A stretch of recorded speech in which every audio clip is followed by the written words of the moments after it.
Good morning, everyone. Good morning to all the panelists. Uh, Hello.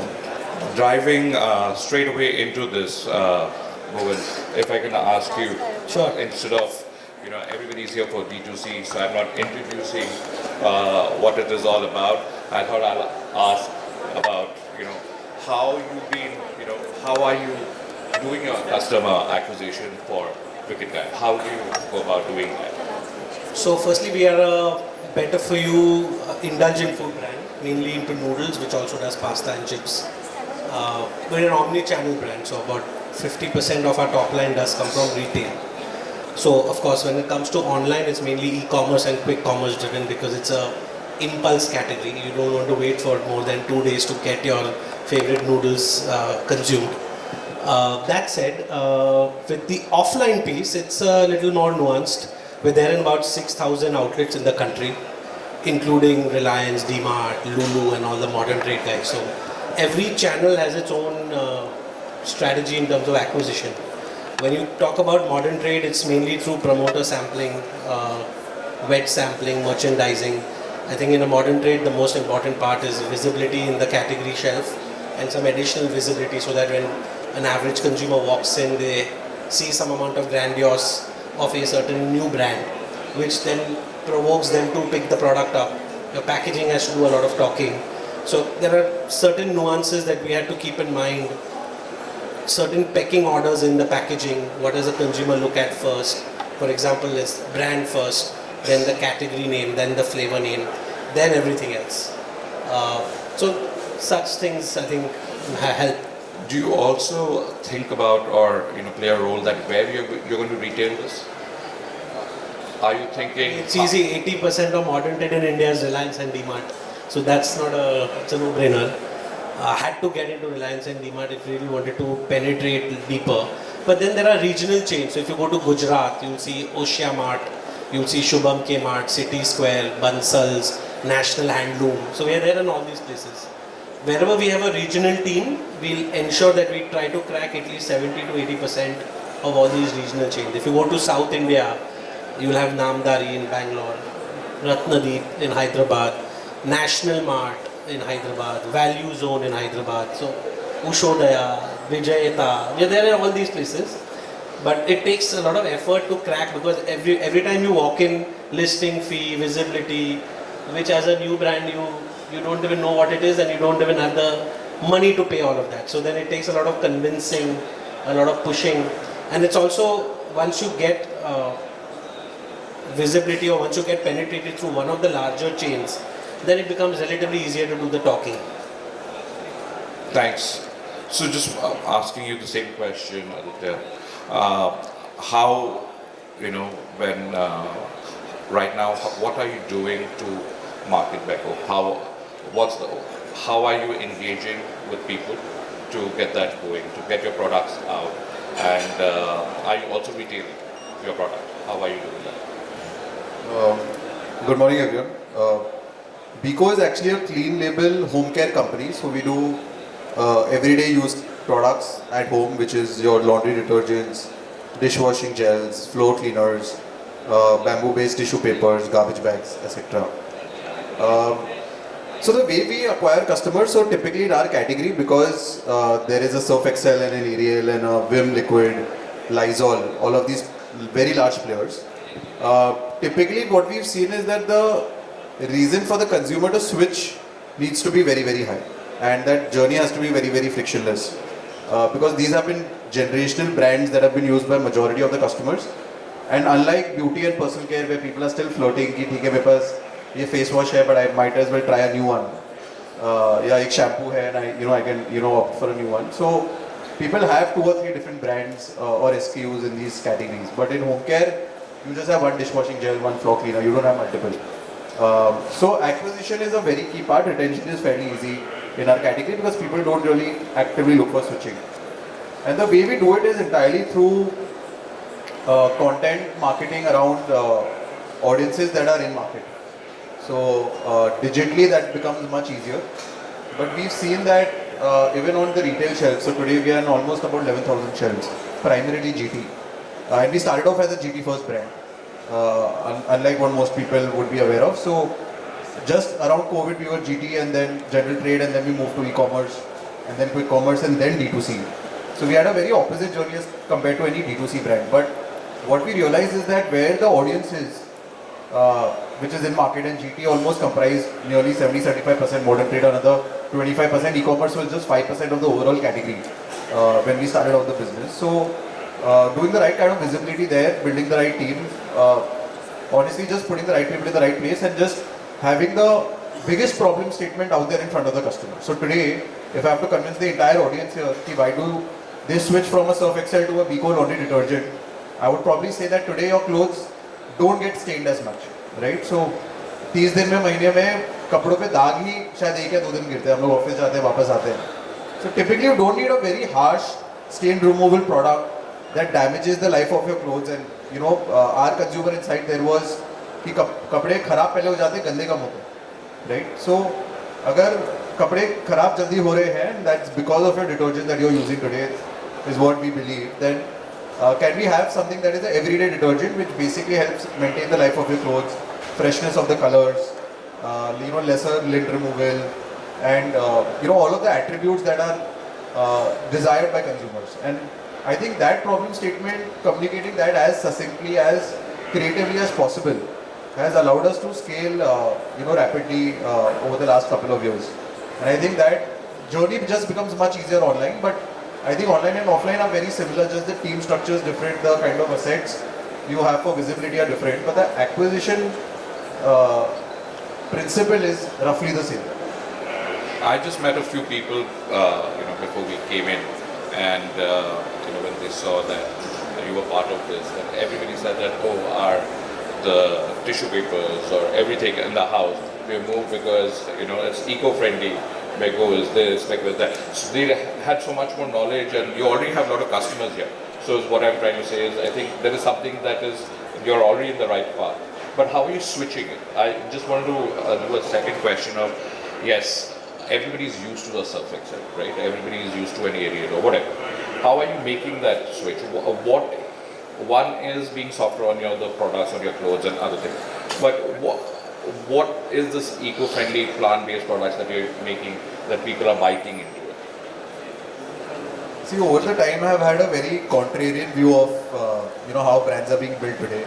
I feel all of us as consumers are rationalizing later, but we are not rational decision makers when we buy consumer products. So when we started tissue papers first, which is a very boring, very unsexy as a category, very commoditized, the first person who told me that, and we were pricing it at 10 rupees more than the market leader, the first person who told me that this will not sell and this idea will not work was my father. And he said, Aditya, this is like absolutely rubbish, you're just wasting your life selling tissue papers, so ये नहीं चलने वाला. And हमने tissue paper का box भी black color का रखा with neon green, and everyone was like, you get the emotion, right? So, but what we realized was that there was an audience that felt that this was cool, that this looked aesthetically good. Obviously the product delivered because it was softer, it was more absorbent. So the qualities that I mentioned about the product earlier played out after the purchase. Sure. But that necessarily wasn't the reason people were buying. Right? Today I feel that a large part of the consumers rationalize by saying, "Acha, eco-friendly and sustainable hai," but that's not the reason why they buy it. I think they just buy it because it looks good. They just see it everywhere. There is a little bit of social proof. There is validation, and then they rationalize sort of in later कि मैंने खरीदा because ये eco-friendly है, or I know this brand because they're natural or they're bamboo based. So I think I'm still learning on what drives people to buy, but it's actually just right time at the shelf and at the right place, and then you just sort of see that okay, this looks interesting and this looks like something that resonates with me, and then they just pick it up. Sure. Thanks, Aditya. Just moving to Chirag. Chirag, if you can just help us on understanding, you have a Ayurveda product that you're doing into the D2C market as well. What channels, what kind of marketing, how do you push your products out? So, am I audible? So basically what we've done is we bought a Ayurveda brand pre-pandemic, right? And RPSG group acquired Dr. Vaidya's. Dr. Vaidya has brought Ayurveda in modern formats to the consumer, right? And today consumer is actually willing to switch if it's more convenient to use, but at the same time it's a clean product. Like you see changes in clean beauty, clean food. clean Ayurveda and clean medicine, something that we were able to jump onto. What really took up first for us was a Ayurvedic anti-hangover tablet, right? And something that really took off. Like, and it was present in some of the top weddings of India. International stars getting married in India, and their bachelor's parties in India had our anti-hangover pills, right? So that's one area where we started. Then we got into the traditional products, and now today one of our strongest products are our liver care products. We have great solutions for liver, some amazing Shilajit range. How we are reaching out to consumers is through content. We are still primarily D2C brand, online first. We have an in-house team of doctors. So we are actually reaching out to people online through our own content on Facebook, Beta, etc. And then our doctors are actually making a very customized plan for each and every consumer who comes to us. And that's kind of how we've been able to also retain and grow our average order values to become profitable or move towards the profitability mark. And how do you place your product compared to the other products which are there or the other brands which are there, right? What's the differentiator that you are pushing to your customers? Yeah, great question, right? So a lot of the legacy brands that were there in the market were actually providing one or two of the ingredients. What some of the new age brands like us have done is we are actually providing a couple of additional ingredients within the same composition and able to communicate that value through the content we are providing, right? For example, my Shilajit will also have ashwagandha and a few other ingredients which help you in overall balancing your life, right? Which, I mean, for example, we are launching a Shilajit for women now, which was always considered a men's product, right? Why? Because our Shilajit has so many ingredients in it that your body's bioavailability will go up, which means your nutrients will be absorbed better in the body and you will anyways be at peak performance. So that's why the Shilajit for women, for example. So we are slightly unique in the sense that we always give a one level higher composition to the consumer. Thanks, Chirag. Akhil, coming to you, you are in, we are talking about, we were talking outside and you were talking about the competition and, of the product of your, and you're in the innerwear line, right?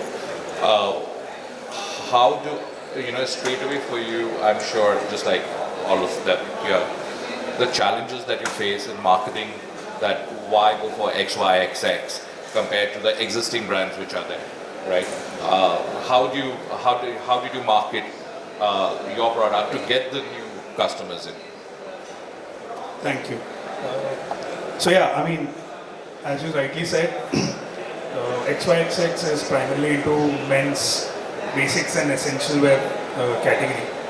Not necessarily a very high engaging category for male audiences.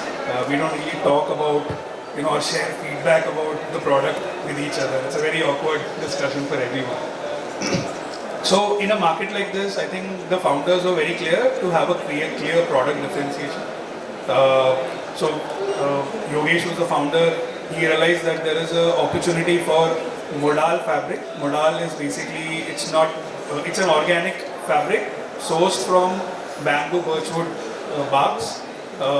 It's more absorbent, lighter and softer than cotton. So he was clear about the product and the product differentiation. He also was clear about the education part of it, and so we use content. So like a fashion brand, the template is pretty much sorted in terms of how you have to cater to the audiences. You have your, we have our friends from Google and Meta. We have to use these channels to kind of reach out to the audience. But it was more about creating a distinction from our legacy brands. Also harping on the fact that this is also a category which enjoys kind of a generational fatigue factor. We would not want to associate with brands that are, forefathers and fathers have been wearing. So the audience was also kind of, helped us. We were clear that we have to, target to a younger mindset, a younger, age group who are probably looking at a newer brand. And then the idea was to just make it look cool for those audiences. So I think somewhat in that category, plus also making the customer experience part of it, which is the website experience, so to say, providing, a space where customer doesn't have choice deprivation, but also choice, not a choice overload, balancing that out and then making the journey for the first acquisition seamless for him. So just to emphasize on one point, today XYXX has the widest assortment of modal innerwear, if not in India, at least in Asia. I mean, if not in Asia, at least in India, has the widest assortment.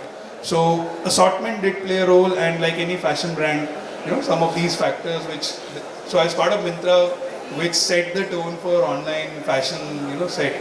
So yeah, it was in these lines that we kind of made the difference. So Akhil, this might be a question later, but let me ask: are you all thinking of switching towards women innerwear in the? No, I think every time I ask the founder the question, he's very clearly said no. I mean, the answer is very clear that that requires a much higher level of expertise, so to say. So currently we are happy with men as a Thanks.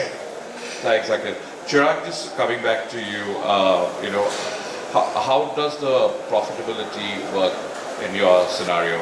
Like, the cost versus the margin of making the product versus. I think that's an interesting question which a lot of D2C brands struggle with recently. I think last 2, 3, 4 years we realized that the CACs have gone up. We started pre-pandemic, so the CACs are now up like 4x from that. So for us now it's about efficient growth and not only growth.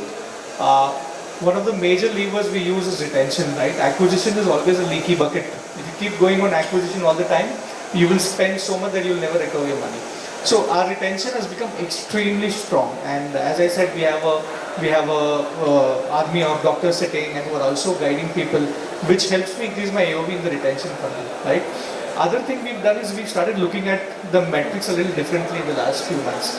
We are now looking at, rather than looking at only the ROAS which we generate on a D2C sale, we are looking at the LTV divided by CAC, because that tells you how many times the consumer is going to pay you compared to the CAC you are spending on him, right? So much more nuanced way of looking things has helped us understand that out of my total bucket of 50 products, let's say 25 are above the brand LTV, let's scale this. So you select basis these metrics, which is a lot more nuanced and something we've learned in the last 2-3 years and we've picked up, and it's really helped our brand in terms of efficiently growing our business. Thanks, Chirag. If I can ask you the same question, how do you do it? Again, we're not profitable at an EBITDA level, not yet.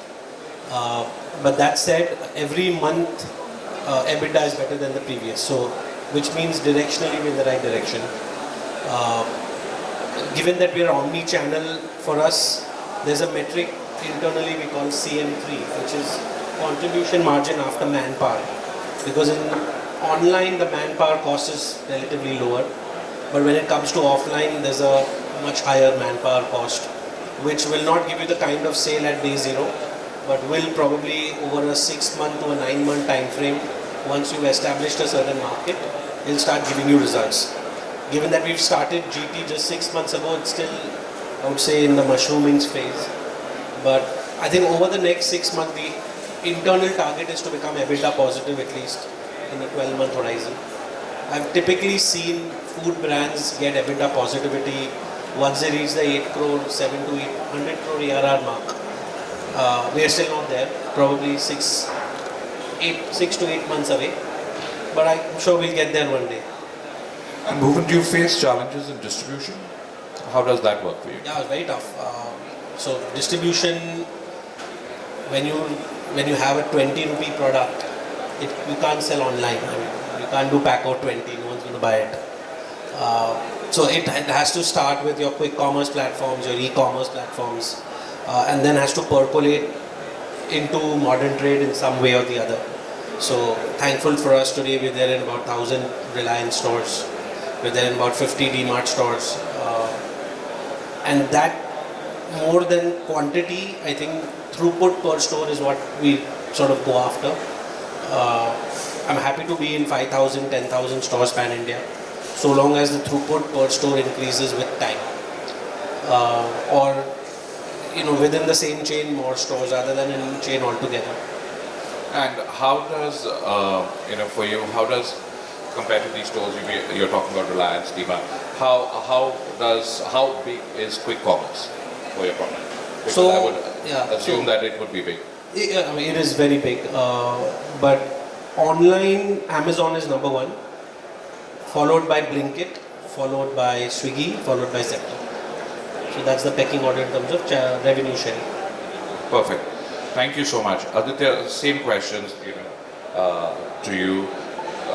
Cost, how do you sustain that?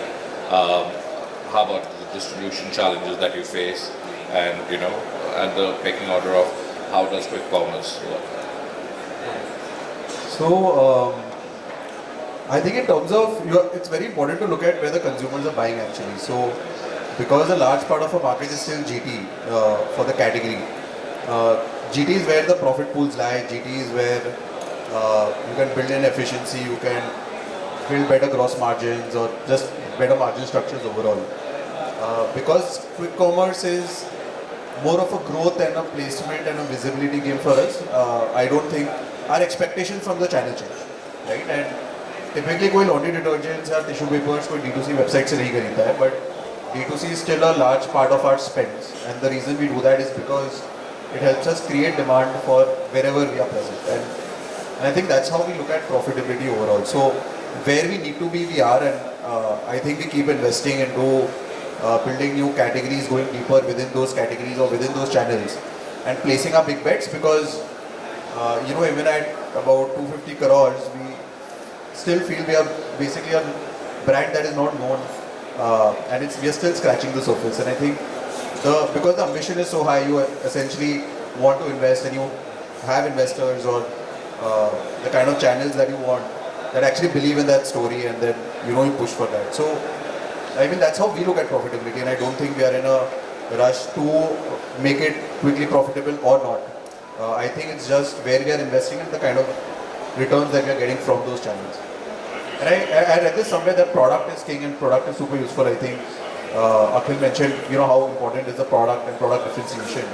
But I think distribution is still the main thing, and for any brand, right? And I personally don't believe in a D2C only unless the category is very highly driven through D2C. But especially for us, I think that until we don't build distribution across the stores that we want to, for us, we haven't yet reached the goal that we sort of need to for the categories that we are present in. And I think everything that we or any of us say has to be taken through the lens of where we are operating, in which geographies, in which channel makes, in what SKUs, and in what positioning within the category itself, because I think that truly determines where you want to head, where you will reach, and what you're going to do today. There is no one size that fits all, but I still think that distribution is the largest moat that any of the big brands have. And that's the mode that is getting democratized today through quick commerce. So you definitely want to be a part of the e-commerce quick commerce growth story, because you can reach so many new pin codes without really having to create that sort of a team structure and overheads along with it. And then you basically build the slow game, which is done. It's like tribal knowledge, right? It's been done since so many years. You just keep pursuing that, and you just keep compounding on that distribution more and more. But the faster you can. And usually I feel distribution is built as a step function, not as something that is more continuous. So in larger steps you can cover a lot of distribution areas, and then once you build enough density, then the rest of the other channels will also follow. So yeah, that's my view on distribution. Sure. Thanks, Aditya. Akhil, coming to you, same strategies towards all of it, and plus you have got brick and mortar stores as well, right? So how does that work? And as it's, as you said that it's under essential, does that also mean that quick commerce plays an important role for you? 100%. Fortunately for us, as we were hearing, distribution actually is, I think I completely agree that distribution is what will give you the sustainable growth for the longest period. I think in my category, the majority shareholder is Jockey, and he's built his empire on the back of distribution. So if ever we want to achieve that, I think distribution will play a bigger role. And the difference is, back in the day, Jockey did not have a QCOM as one of the levers to drive growth. Now, as XYXX, we definitely feel that QCOM will give me that boost from a. So one of the things in our room boardrooms, we keep having these discussions whether QCOM is going to cannibalize GT or online or so to say. But I think if with diligence and with proper if you put your steps, processes in the right way, I think each channel has its own scope to grow, if given the right opportunity. But for us, I think profitability is down to sustainable growth. Like I said, every channel, for example, I had D2C. For me, the biggest challenge was bringing down CACs, bringing down and improving my AOV. So that was a metric, similar to what you just mentioned, that AOV by CAC is what we. So when I joined, that was one of the problem statements that we were trying to solve for. And then again, solving for repeats. For us, we thought that just like he mentioned, retention would happen if if he likes the product, but it was not so the case. So we had to park enough budgets to do re-CACs, which retention CACs as well. So what we realized is it's easier to cross-sell than to drive repeat for the same category. So we started creating a wider portfolio, creating more categories, and we realized that selling an outerwear category is cheaper than driving repeat of the same product, spending for that category. So that is how we figured how we can bring down our CACs.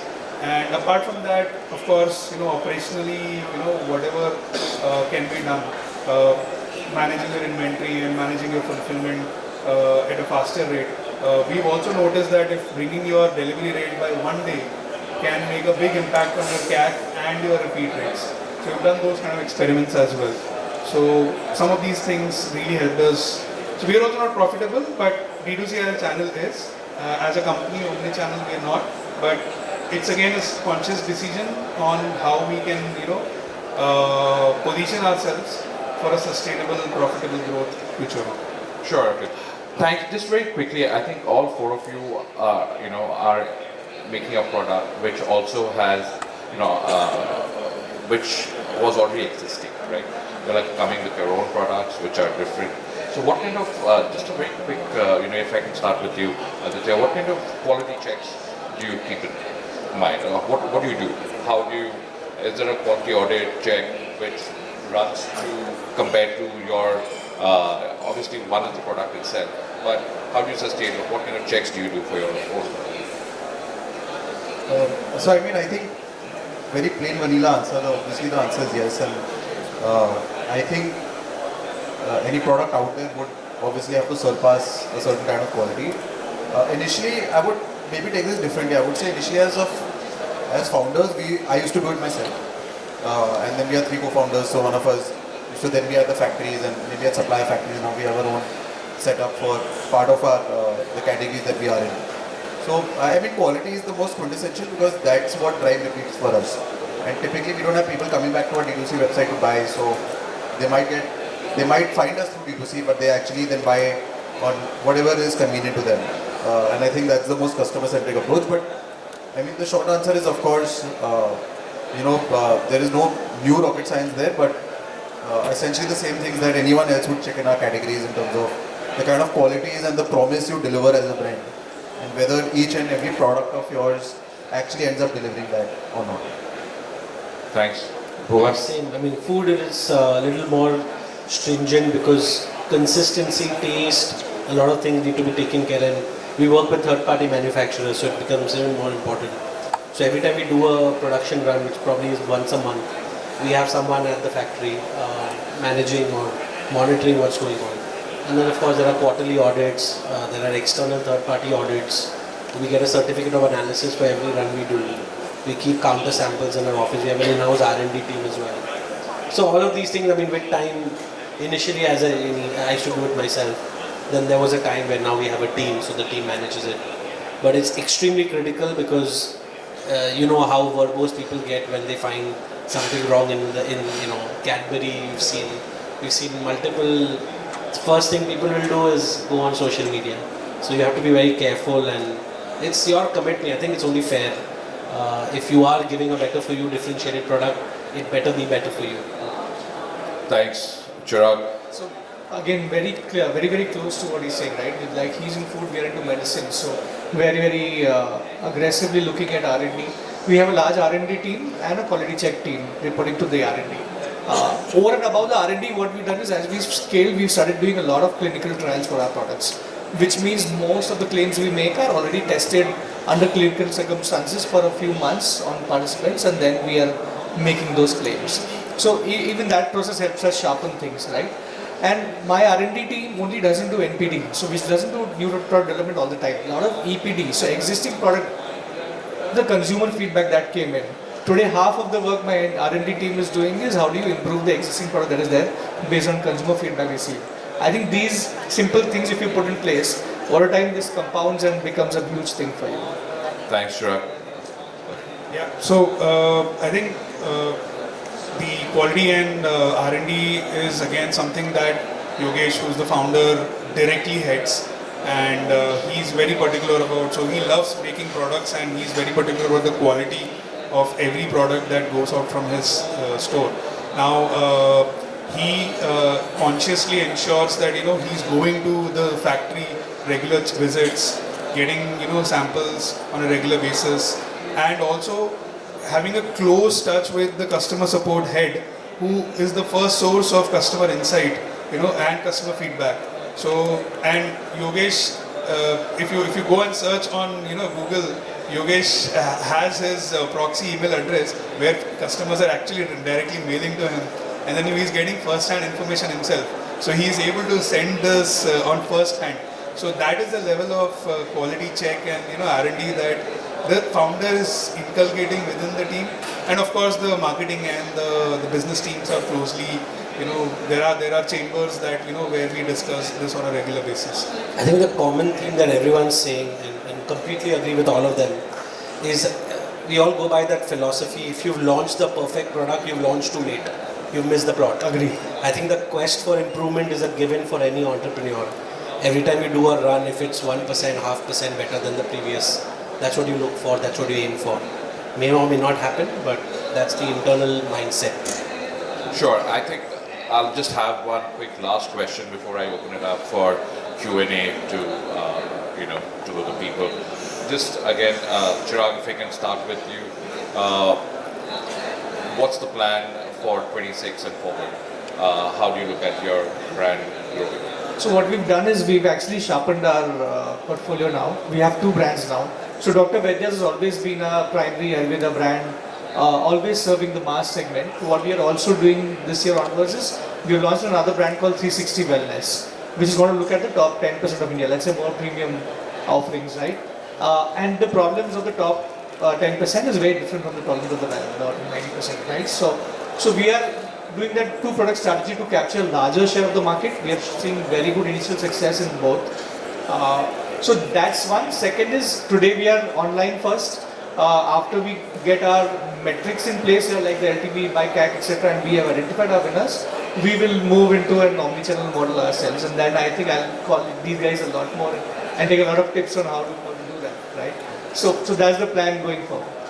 Thank you. Akhil, your views. Yeah, so for us, I think, so we don't call ourselves a fast fashion brand, we are more of a slow fashion brand, so to say. But then what we are also doing going forward is very soon we'll be launching a subline called Crew, which will be slightly more, it won't be fast fashion, so to say, but it will be slightly more trendy to cater to our audience. And like I said, it's it's about now cross-selling wider categories, pivoting more into outerwear as a category. So it's still going to be your everyday wear, it's still going to be your weekend wear and post-office wear, but a little more trendy with a little more style quotient into it. I think that's what will drive our next growth lever for us. Bhuman, your view, please. For us, it's more or less penetration within the existing category. So we came up with cup noodles a year ago. We came up with a Korean range 3 months ago. So just doubling down on the success of the cup noodle and the Korean. Today, Korean product is our best seller. We just launched it 3 months ago. So more flavor profiles, Korean chili cheese, chili chicken. These are the kind of products that we are going to come up over the next 6 months. Thanks, Bhuman. So I think a lot of tactical things, but what matters most strategically is that I think home care as an industry is sort of at an inflection point, hopefully in the next 6 months to a year. And I think what happened with food and beverages a couple of years ago with healthy snacking and Too Yum and a couple of these brands, then with beauty and personal care with brands like Mamaearth and all of them becoming more mainstream. I think that's where home care is heading towards and very close to it. So I get a lot of those feelers from the market in our data, in our revenue and consumer insights as well. So I think that's what, I mean, I'm pretty excited on what 2026 looks like, because I just think that consumer behavior is going to change even more rapidly. And just to give an example, liquid detergents was expected to be at this scale maybe in the year 2030, 2031, as estimated by all of these larger consumer brands. And I think that journey happened very quickly, maybe post-COVID. There were a lot of purchase and the prices also dropped, right? So today liquid detergents are actually cheaper than powders. So we are seeing a lot of that shift happen, unexpected shifts happening, and I feel like maybe that the category and the industry today is at that inflection where a lot of things are going to change. Thanks, and very interesting view. I would like to open, if the audience have any questions towards our panelists. Someone can get a mic. Yeah, hi everyone. So I have a question for Aditya. So particularly when you started, so why did you select it to go with tissues, and how did you identify, okay, this is the one thing that I would like to start with? So we wanted to do the cleaning business. Cleaning is the detergent, dishwash, जो हम लोग everyday घर पे use करते हैं, but it was a very expensive category to build. I have to convince the customer कि आप Ariel, Surf Excel, Lysol मत use करो and try out this new brand, and they are like why do I even try? Because these brands have been used by generations. Like my mother uses it, now my wife uses it, and things like that, right? So it was very expensive one, and second was that retailers हमको भाव ही नहीं देते थे. They're like कि मेरा धंधा इधर आ रहा है, मैं आपको आप मुझे ज़्यादा मार्जिन भी दोगे तो मैं आपसे काम क्यों करूँ, right? So there was no customer trust and there was no retailer trust. So it was our way to get our foot in the door. I say we got lucky because it was a category which no one really cared about, and that allowed us to build a story there. Fortunately, consumers reciprocated and showed that love. So retailers रखने लग गए, and retailers रखने लग गए तो वापस sales होने लग गया. So I think that virtuous cycle, it sort of kicked in a virtuous cycle. And I would probably suggest if you're starting a new brand, go as niche as possible. I've always learned that. I still keep learning it. I still get excited to go into a large category, and I realize कि यार niche category से ज़्यादा growth आ रहा है, ज़्यादा result आ रहा है, and I think niche is where, and then you can go wider, you can go deeper, but start with as niche as possible. And I think a large part of our success story, even today in cleaners, is because of those categories that we started out that are giving a better sort of contribution margin today to us. Thank you. Do we have anyone else, please?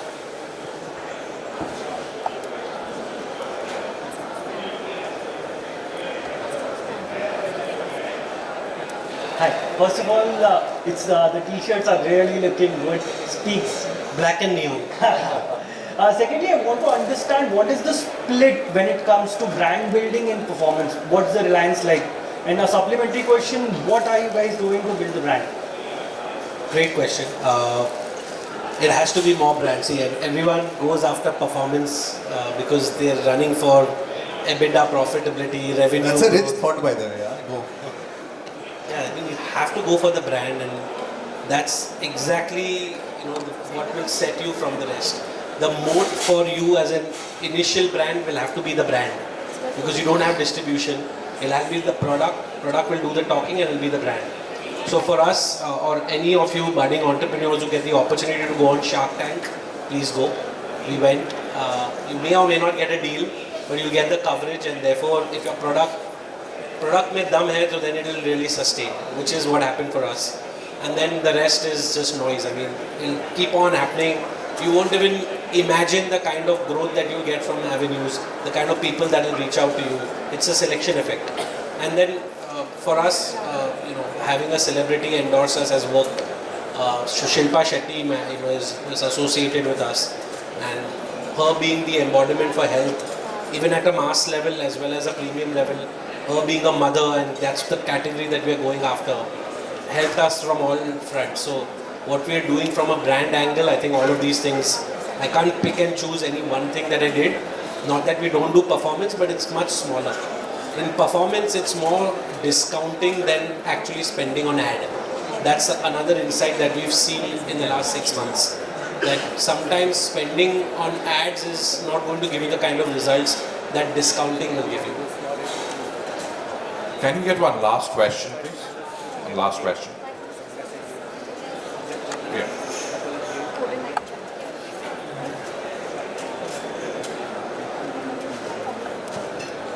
So this question is for Aditya. So Aditya, I'm already your customer. So my maid has a complaint that your floor cleaner doesn't smell good. So she wants a different brand which smells good. So that's on a lighter note. My question is, how do you cost optimize with your competitors? When I talk about your competitor, Lysol, Mr. Muzzle, or even the e-commerce platforms has their own brands, like a BB has their own floor cleaners and all. How do you do the cost optimization when there's already a big fishes in front of you? And how did you grow? So I think the easy answer is that it's all a volume game. But I'll tell you, for us, what was super advantageous is that all the three co-founders, we are three of us, Anuj, Akshay and I, and all three of us had experience in supply chain, manufacturing, R&D, given our engineering backgrounds plus the roles that we pursued post-college. I think a lot of that helped in helping us quickly understand that our product mein kya hona chahiye, kya nahi hona chahiye. Right? So I think we were just chatting before or during this panel that our tissue papers are brown in color. Right? And we said that all the tissue papers in the market today are white because they're bleached with chlorine. Now, it was just a common question, do you really need chlorine bleaching, and is it just for the whiteness, or is it adding to the product attribute in a tangible way? And to us the answer was no. It seems like that's true also for a lot of consumers today. So I think just the way to do it is to get involved in the R&D yourself. And my answer for the brand is also that you are the R&D, you are the brand in the start. आपको ही सब कुछ सोच समझ के करना है, सीखना है और करके सीखना है. I think more importantly, and then once you understand what it takes to build the product, you can actually figure out costs in a way that allow. So in no year we burnt a lot of capital selling the products that we do even in our early years, and that was the reason because our COGS, the cost of goods sold, was always pretty competitive as compared to what the market was offering. And obviously with volumes, you just have more optimizations and also more costs, right? So typically economies of scale do kick in, but they might not kick in as much as people project they would. And I feel like I learned that the hard way also. But after a certain volume, it's really like you always reach the base benchmark of where the industry is.